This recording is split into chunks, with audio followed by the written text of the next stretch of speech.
Question. Can you believe who I'm sitting with? Even I can't believe it. Back in 30.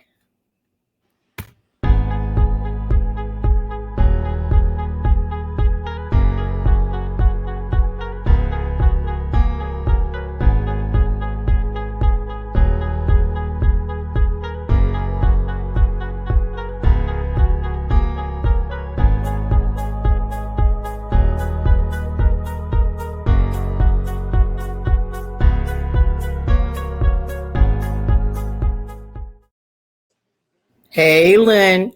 Hello there.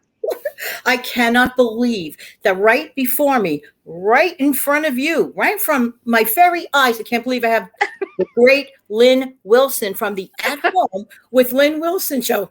How are you doing today? I'm doing well. I'm doing great. As the title suggests, the accidental interview.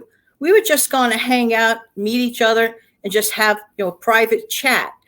But no, we had to share this experience with you, at least for one question. We do a lot of talking about stockpiling. And to me, Lynn, you are very well and thoroughly versed in that subject area. So I'm going to turn the microphone over to you for a second, just with a Okay. quick but important question for everyone. What do you suggest? What are your thoughts for the beginning stockpiling person? I'm a toddler. I still haven't graduated yet, so I could use this too. I really would appreciate your thoughts. Thank you. Well, to me, a stockpile is just something that's going to help you get through the rough times. If you look at it that way, you should have your regular food in your fridge, in your cabinets, and things like that. But the stockpile should be an overflow for emergencies. You're out of money.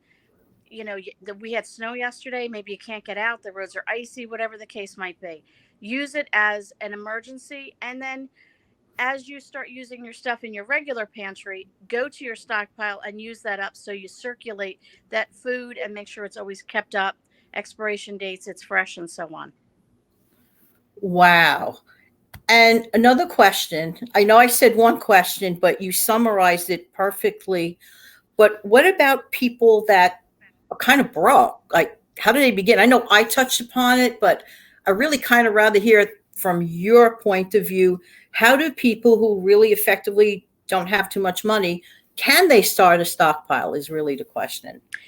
Absolutely. So, my first thing would be is take the food that you have on hand and maybe divide it in half. A lot of times, especially as a family of one or two, you don't need to eat the whole box of pasta.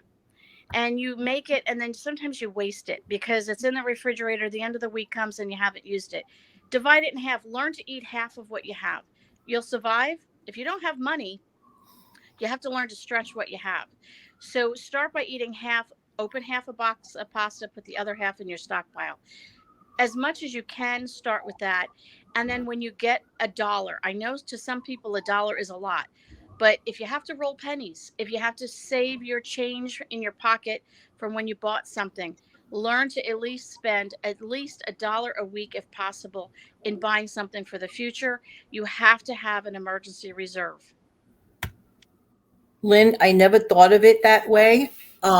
I really do appreciate it. And I do include the ums in my video. So every once in a while, you're going to hear me say Okay. Okay, everybody, this is just a sampler of the stuff that you're going to get to see, you're going to get to hear. Lynn demonstrates it in her actual stockpile pantry. She's in her kitchen. Unlike me, where I'll talk about food, she gets in her kitchen and actually cooks. And I learned a lot about Lynn from watching her videos like she hates mushrooms. Lynn, is there a specific video that I should refer anyone to, or we could just talk about this later on and I'll just include it in the description box? I think the best video, if people don't know how to get started and are broke, is I had a video on how to start a stockpile on $5. And I showed them $5 bills, single bills. And listen, you have $1, you can go to the Dollar Tree, you can go to Walmart. If you spend $1 a month, you'll still be ahead by one can of tuna fish. Wow. Lynn, I want to thank you so much for your time. I hope everyone that stopped by enjoyed this little tidbit. Again, a sampler, but it doesn't have to be a sampler. You could go for the whole enchilada. Head over to the At Home with Lynn Wilson channel. Lynn, thank you again for coming by. I'm going to play my outro. We could both give a wave. You're in for that? All right, I'm ready. Okay, here we go.